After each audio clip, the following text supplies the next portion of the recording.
I have endometriosis. I have been gaslit by health professionals for 13 years. I have been dealing with debilitating pain for 13 years. I have pushed or canceled plans because of my pain for 13 years. I have downplayed my pain for 13 years. I have pretended that I'm okay for 13 years. But after 13 years, I finally got an answer and I finally got a diagnosis. Before I get going into my video, I want to say that in no way am I a health professional or saying that my symptoms are the only symptoms. If you think you have endometriosis, please go speak to an endometriosis specialist. Everyone's journey is different. Every body is different, and this affects everyone differently. I will be speaking about my personal journey through endometriosis in my personal way and the way that it has affected me personally and the things that I have learned through my personal journey as well. So please keep that in mind. I am going to be speaking on things that I have learned, that I have done my own research on, and that I have been told by my endometriosis specialist. You might be wondering what endometriosis is, and I'll be giving you the definition as well as putting it on the screen. Endometriosis is a disease in which tissue similar to the lining of the uterus grows outside of the uterus. It can cause severe pain in the pelvis and make it harder to get pregnant. This leads to inflammation and scar tissue forming in the pelvic region and elsewhere in the body. Endometriosis has been found in every single organ with women across the world, and it is said that endometriosis is one of the top 20 painful conditions in the world. Right now, I am actually recovering from my endometriosis surgery,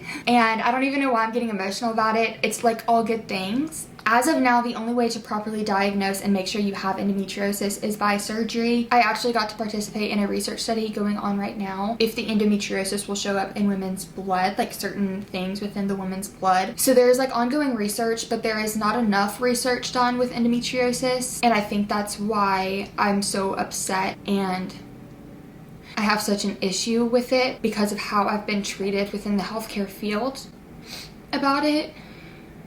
I can't say personally that I have had family members with endometriosis, so it was always kind of like in the back of my mind when I started having issues that might be the case. So here is my journey and here is my story. It started when I was 13 and I actually went to the ER because I was having immense pain in my abdomen. Also, I never had a regular period. Like I always got told that would go away. Like some periods are just irregular when you first like start your menstrual cycle, so I just thought it was normal. Went to the ER when I was 13 and I was just in this such immense pain. They put me on very high painkillers. They gave me all these MRIs, CT scans, blood work, was checking my thyroid. They were checking everything in me. After hours being in the ER when I was 13, I got told by a doctor that I was making it up. Sorry, I've never spoken this out loud before. Okay. It was all in my head. I was making this up for attention. I was just wanting medicine, and I got sent home basically saying there's nothing wrong with you. And that was very defeating as a 13-year-old. I didn't have health insurance at that time. Still don't have health insurance right now. And I felt bad because I felt like my mom was going to be upset with me because I was scared she was going to think that I was faking. So after that, I didn't really want to go back to a doctor because I was scared that they were just going to tell me the same thing that it was in my head. I was thinking, okay, well maybe it is. Maybe I just have a low pain tolerance. Maybe it just doesn't. Maybe they're right. I let this go on for many years, and the symptoms that I was experiencing was obviously the irregular periods. My periods would also be very heavy. I would bleed through very quickly, and my period would last for 10 to 14 days on normal. When I say it's irregular, I would not have a period for 2 months, but then I would bleed for 1 week. I would have like a couple days off, and then I would bleed for 2 weeks after that. The pain would be stabbing, throbbing, tightening, and pain in my uterus, in my pelvic region, my lower back. I would have severe fatigue. And there's a thing called endobelly, which is like a severe flare-up, and it's kind of like bloating. I'll share with you later on in this video like what my endobelly looked like when I had a flare-up right before surgery. I've never truly been able to pinpoint what causes a flare-up. Like some foods would be safe and then other times it wouldn't. Same with like alcohol, caffeine, anything I would do activity-wise. I don't really know what caused a flare-up in my body personally. I would have pain and sometimes bleeding during ovulation, and I would have this pain when I wasn't on my period either. Really bad nausea. Like the nausea was killer, especially when I was in middle and high school. I would wake up every morning nauseous, like for several hours of the morning. I was told by doctors that all these symptoms were normal, which they are not. And again, like I said, everybody is different, but I let all this go for years. And what I would be doing to take away the pain was taking like over-the-counter Tylenol, Advil, Motrin, anything and nothing would touch the pain. I would miss days of school or work due to my menstrual cycle and the pain that I was feeling. My bloating would be so bad when I had those flare-up. Bloating and endobelly also are like two very different things. It would be so bad that some of my pants didn't fit me. That was a really big concern when I was working a like regular, not stay-at-home job. One of the reasons why I love my job now is because when I did have a flare-up and I did have an issue, I was able to stay at home with my heating pad. So at age 19, I finally took my story seriously and I decided to go to like a regular like doctor. At this time I was working at a hospital, so I had health insurance, and I thought, why don't I go ahead and try and figure out what's wrong with me while I have this health insurance? So she ran so many tests, checked my glucose, checked blood, all these different tests, ultrasounds, and nothing. She also prescribed me Zofran for nausea because like I said, my nausea was pretty severe. Once all of my tests did come back negative, I needed a refill for my Zofran. Went back into the office and she declined ever refilling my Zofran for me because there is no reason a person should be this nauseous all the time and that I was making it up. She said there isn't anything wrong with me, so why do I need the Zofran? Shortly after that, I had a vaginal ultrasound where like the test had gotten sent in to an OBGYN. I had gotten a call from the ultrasound saying that I had a cyst on my ovaries and they would discuss it more at the doctor. From my understanding, there are cysts that do come and go on your ovaries, but there are cysts that can cause a problem on your ovaries as well, can cause immense pain. So I didn't know what kind of cyst it was. My first time at the OBGYN was probably the worst experience of my life. It was very painful, very scary. I did not get paid attention to whatsoever. When I asked about the ultrasound with the cyst on my ovaries, she said that it was normal, every woman gets cysts, and I shouldn't be worried about it because I am a 19-year-old girl. She then did a vaginal exam where she used no lube, just immediately went straight in, and I just remember it being so painful. It was very humiliating. It was very, very painful, not just in my vagina, but also like where she was pushing and pressing. She didn't care whatsoever. She said that it shouldn't be hurting that bad and that I was just being dramatic. Oh, I'm so sorry. I'm glad I wasn't feeling good enough to put on makeup because I literally would have cried it all off. She told me to stop being dramatic and told me the only way to fix what was going on in my head was birth control. And at that time, I wasn't comfortable being on birth control. It was a personal preference. I didn't really feel the need to be on it. I felt very shut down. At that time, I did bring up PCOS. I brought up endometriosis and she said, oh no, like endometriosis really isn't real. There's no way you could have it. And there was nothing she could do for it in general. Afterwards, I still was having this immense pain and I knew something was wrong with my body, so I actually decided to go to a better hospital and like healthcare in general about 2 hours away from my hometown. I would travel up there for my doctor's appointments. The only issue was it was like a teaching like doctor's office, so you would just have residents coming in and out, meaning that I would be with one resident, one doctor's appointment, and then another one the next, so no one really knew my case and what was actually going on with me. I again told them that I was under the assumption that I may have endometriosis and they said there's no way you have that. That's so rare. No one's going to get that. This just makes me upset. I got prescribed Tylenol when I was complaining about my pain, and in no way was I like asking for narcotics or opioids of any sort, but like I am not like that whatsoever. But I got prescribed Tylenol and I remember going into the pharmacy and the pharmacist laughing at me because they didn't even prescribe me like a higher dose of Tylenol. They literally just prescribed me the over-the-counter Tylenol and to take 1 to 2 pills of Tylenol for my pain, which like I mentioned, I've been trying to do this for years and years and it never helped me. I still tried to go with their pain management and their help that they were trying to give me, and again, the over-the-counter Tylenol did nothing for me. I would go back and forth there once a week, getting checked out, seeing different residents, and I finally got told that the last thing they can do for me is put me on birth control. They said that this was the last resort, that this was the best that they could do, and they were not going to treat me unless I was on this birth control for 6 months. I in turn thought, okay, well it's going to be worth it because it'll help me get some answers. So I decided to go on this birth control. I was on the birth control for 4 months and bled constantly. I had never felt more lethargic, feeling like I was going to pass out. I was very dizzy. I had to call out of work because I felt so sick. Like I was just losing so much blood and I was just feeling so unwell. When I called the doctor saying that I could not make it the rest of the 2 months months that I had left of the birth control, they basically said that there was no way that another doctor would ever see me unless I was on the birth control. So either I stay on the birth control and keep bleeding for 2 more months, or if I stop, I don't need to come back to the doctor's office. When I was telling them how the birth control was making my symptoms even worse, and again, I understand there's different types of birth control, I get it, been through this a round or two, told me I was making it up, they were gaslighting me, made me feel so alone. And once they said there was nothing else they could do for me, I just felt like I was at a standstill. When I turned 22, I decided to find a specialist. I went to go speak to him, and it was the only time I ever actually felt heard, seen, and understood. The only issue was at this time I no longer had health insurance. The surgery quoted to me was going to be $40,000 to $50,000 shortly after COVID hit and the world took a shift. I also couldn't grasp or pay that much money for a surgery, and I was so scared of getting told again that it was all in my head. Flash forward to age 26. Last month in February, I had one of the worst flare-ups and pains I have ever felt in my entire life. I was screaming, weeping, wincing in pain. Will, my boyfriend who lives with me, has seen the pain that I have endured the past several years of us being together. He was here during this immense flare-up. No idea what was really going on. He was about to rush me to the ER, and I was like, no.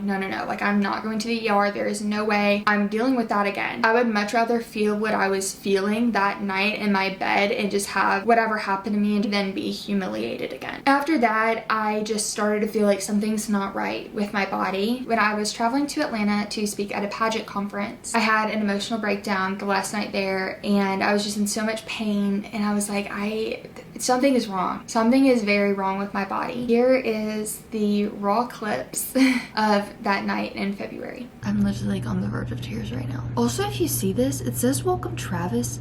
I don't know who Travis is besides Travis Kelce. The date is currently Monday, February 26th, and I have been struggling really bad the month of February with my suspected endometriosis pain. It's been really severe. It's been really bad. I've wanted to open up about this on my channel for so long, so I'm taking it upon myself to finally get help. Well, there's 2 main things I'm really worried about. Them telling me that it's not endometriosis, where I go back into this battle of not knowing what's wrong with me. And then there's a part where like I hope they find something, where like I get answers, but also I'm really scared of having potential infertility issues. I've just been feeling like something is wrong within my body, and I've felt this way for years, and it's fine. Like, I thought it was getting better, and so I thought, like, you know, maybe they were right. Like, maybe it's all in my head. Like, maybe like I'm really not feeling the way I'm feeling. Like, it's been a lot of battles, like going back and forth. But I finally gotten to the point where it was, I think 2 weeks ago, I was having this immense pain, and all I can what I'm suspecting is it was ovarian cyst. I've suffered with ovarian cysts in the past, and thinking that one of them had to have like gotten bigger and ruptured. It was such intense pain. I had never felt that type of pain before in my life. I was ready to like, yeah, it literally was about to be my 13th reason. I was like, I can't do it.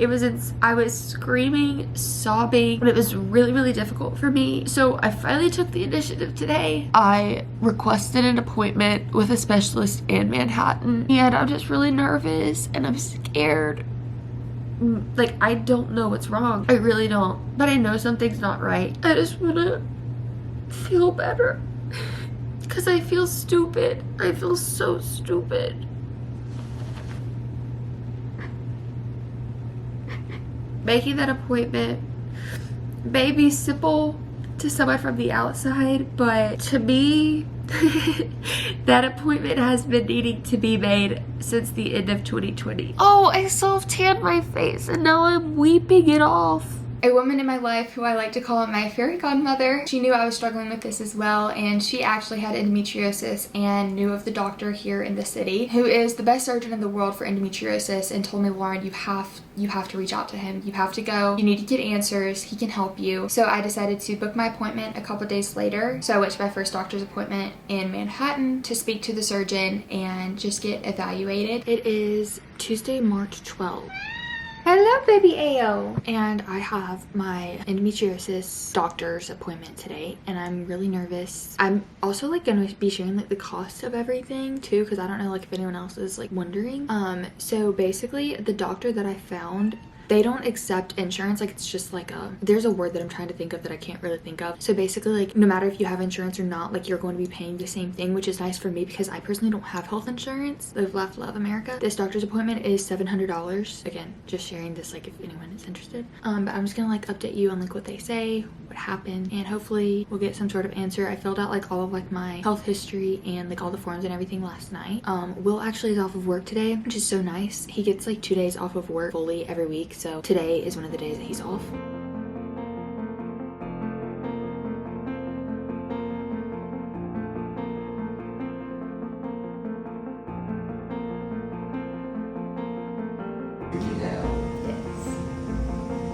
You don't have gluten-free macaroons from Monterey. Maybe a pistachio.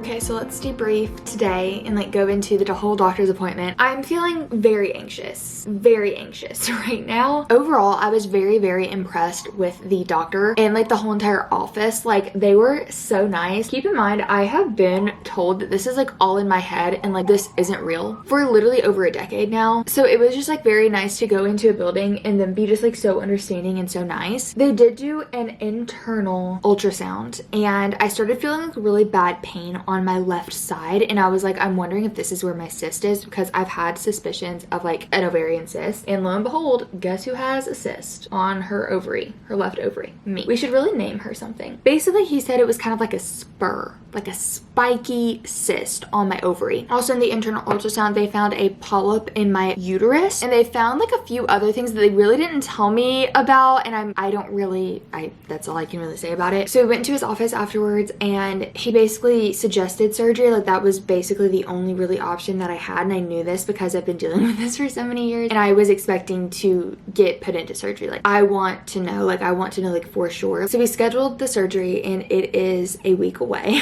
A week and 2 days actually. When you have chronic pain and no one can see it, no one believes you, everyone just like kind of pushes it off. They're like, okay, yeah, like you don't feel good, like whatever. But like I feel like if you could see endometriosis like from the outside, like it would be scary. Like I would literally be scared of her. I called like all of my family. I haven't told my friends yet. I'm kind of like, I don't want to like make this about me and be like, hey, so I'm having surgery. Like who does that? Like I don't want to just like text my friend and be like, hey, I'm having surgery. Like sorry, like to inconvenience you. Endometriosis is such a big part of who I am, and like it's been such an issue in my life where like obviously like I want to help people, like where if this video could literally help like one person, like that would literally be worth it. So I'm having like a really severe like flare up right now. There's something that's called endo belly, and it's where your belly swells. It's really painful. It's like really hard. It's like very severe, and I've been struggling with it. It started probably like at 3 p.m. today. It's now 8. This is what my belly just looked like before I got in the shower. It makes you feel so gross and so sick. I had to leave dinner early with Will because I just wasn't feeling it myself. It like really just like triggers like physical, emotional, mental, like all the things. I know when I'm just bloated, and I know when it's like endo belly. Basically bloating is normally short term, where endo belly normally lasts a little bit longer. It's very painful and firm. It's still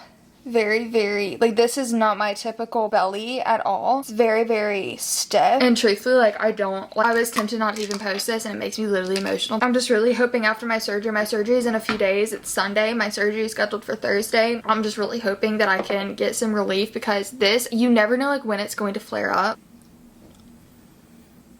It always makes me uncomfortable to share this right now online, because when I do, people automatically assume that I'm pregnant, and like they will just jump to conclusions. They're like, oh, you're pregnant, and I'm like, no, I'm just dealing with something a little bit different. I just had my surgery 5 days ago, where they did find endometriosis. I have vlogged my whole entire prepping for surgery, my surgery, post-op, the past few days of me recovering. Still am recovering, obviously, and that will be up next week. Surgery will not cure me officially. easily. But it will ease my symptoms and it will help me. There is a chance that I can have another cyst pop up. I can have endometriosis come back. With the surgery, it was an excision surgery. So basically they cut out the endometriosis within my body and also took out the root. And in the past couple of videos, you heard that there was a spiky cyst on my ovary. When they actually went into surgery, they actually found 2 more larger cysts on my other ovary that they took out, as well as the polyp in my uterus that they took out. There was some thickening tissue within my abdomen. I don't really remember where it was. I was like just taken out of surgery when I got told this information. That is sent off to pathology. I don't have any answers on that or anything of the sort because I haven't gone back for my checkup. The reason why I'm making this video and why I vlogged my whole entire surgery experience was for girls like me. The girls who got gaslit, the girls who got told that it's all in your head, that you're too young to have endometriosis, you're too healthy to have endometriosis, or that you're just doing this for attention. It took me 13 years to get a diagnosis, which upsets me to no end because endometriosis is something that deserves more specialists in that area. Always advocate for your own health and your own rights. That's why I said at the beginning of this video, find an endometriosis specialist if you are under the assumption you have endometriosis, because I will say my experience with OBGYNs and regular doctors have not been the best, and I'm not trying to speak for all of them. I know that some of them are great and very understanding, but I would personally go to a specialist. I also felt like this was fitting because March is actually Endometriosis Awareness Month. Quite fitting that my surgery was in March and my diagnosis was in March. This video is going up in March. I wanted to wear yellow, but I wasn't feeling good enough to put on yellow. I have not left my pajamas. This is the most I've like sat up in the past 6 days. Also, the color ribbon for endometriosis is yellow, and if you are a longtime follower of mine, you may know that I have briefly spoken about my domestic violence relationship and how yellow has a very special meaning in my heart and in my life. So finding out the color of the ribbon for endometriosis is yellow also just like, it's kind of a full circle moment for sure for me. I know that this isn't my typical video, and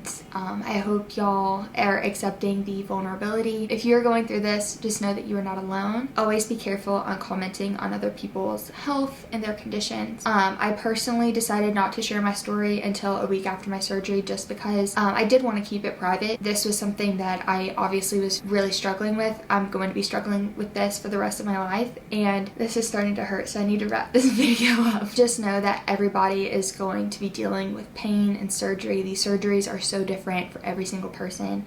The recovery time is different. It affects women differently, and I hope that this may give you an insight. I know that a lot of you have been worried about me. I've spoken about some of the pain and the periods that I've had in the past where a lot of people will make their own assumptions on my health. So wanted to put this video out there for all of you, and I love you guys so much. If you have made it to this part of the video, go ahead and comment down the yellow heart emoji, and there's also a little like yellow ribbon if you want to comment that one down as well. I am about to lay back down on the couch because I'm feeling very lightheaded right now. I love you guys so much. Thank you so much for making it through this very long video. Thank you for being my unpaid therapist for this video. If you enjoyed it, be sure to give it a big thumbs up, and if you want to join the family, you can click that subscribe button also. I love you guys so much, and I'll be seeing you in my next video.